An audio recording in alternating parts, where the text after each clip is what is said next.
wanavaa makofia sisi. Piga CCM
tunataka tuone polisi hao. Msiwaachie mtaani. Tunafuata polisi. Kuna no.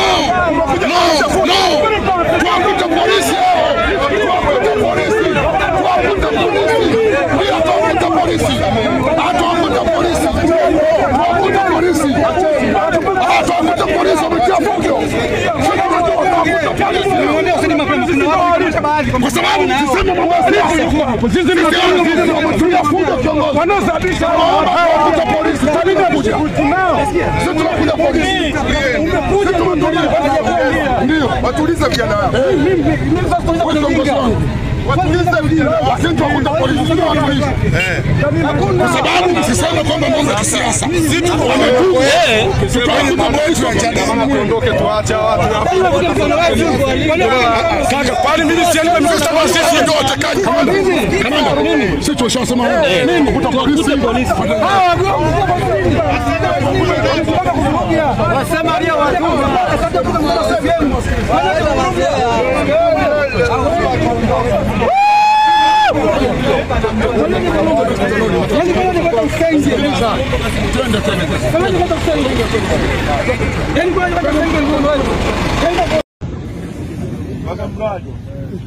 Mbunge wenu Ndugai.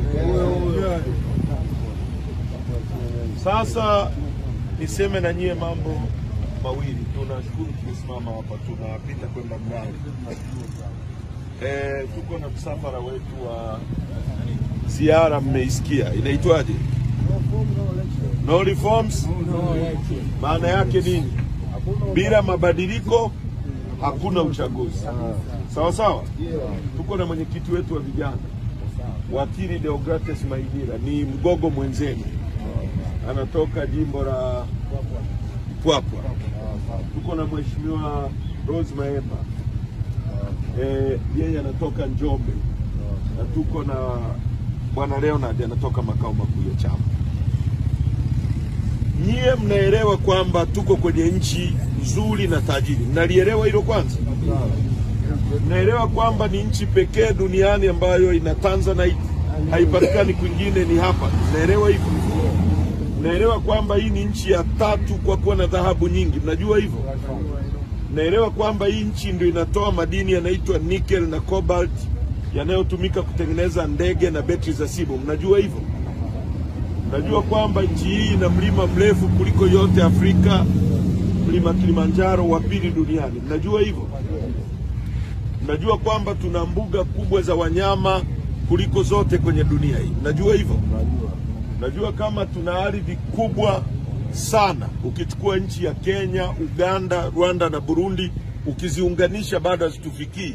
Zina kilomita za mraba 890, sisi pekee yetu 945. Sasa katikati ya mambo yote na utajiri wote, mnaridhika na maisha mnayoishi?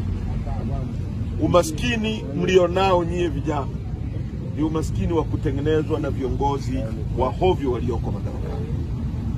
Ndio maana tunataka mabadiliko. Tunataka mabadiliko kwa sababu hata kilimo chetu hakitunufaishi. Nyie si watu wanalima alizeti hapa, lakini tunaagiza mafuta kutoka nje ya nchi ya kura ya bilioni 265 kila mwaka. Nyie mngepewa matrekta, mkapewa na mbegu, mkapewa na viwanda vya kusaga hayo mafuta. Nyie mafuta hayo tusingeagiza kutoka nje, hizo fedha zisingetoka nje, zingeingia kwenye mifuko yenu. Mkiwa na matrekta, mkiwa na mashamba, mkalima, nyie ndio mkauza mafuta ndani ya nchi. Kwa mngetengeneza utajiri badala ya kukaa mnafanya betting au mnakaa vijiweni mnasubiri mpige debe. Kwa hiyo umaskini wa nchi hii ni umaskini umetengenezwa na viongozi ambao wanaiba rasilimali. Nyie mnabaki maskini. Huyu mama alikuwa mama wa ndani, hana elimu yoyote ya kutosha atakuwa mbunge. Uongo kweli? Chadema ikampa mbunge, ikamfanya mbunge wa viti maalum, akalipwa mishahara. Alikuwa hana hata nyumba ya kukaa, anaishi kwenye nyumba ya upangaji. Mimi namjua, wala simsemi vibaya, nasema ukweli, tunafahamiana. Uongo kweli? Akapewa viti maalum, chama kikamrudisha, akapata ubunge kwa wananchi nyie kuumia. Godfrey Wanga amekufa kwenye mapambano haya. Ndio. Leo miaka 10 amekuwa mbunge. Leo anakisaliti chama kusaidia CCM. Anasaliti chama hiki kuiunga hata heshima tu kwamba basi hiki chama hata kama lakini wamenipa miaka 10. Kuna watu hapo wamepigana kwenye hiki chama miaka na miaka hawajaikuwa hata madiwani. Uongo kweli? Kuna wakina mama mko kwenye chama hiki miaka zaidi ya 10 mnapigania, hujawahi kununua sabuni kutokana na chama hiki.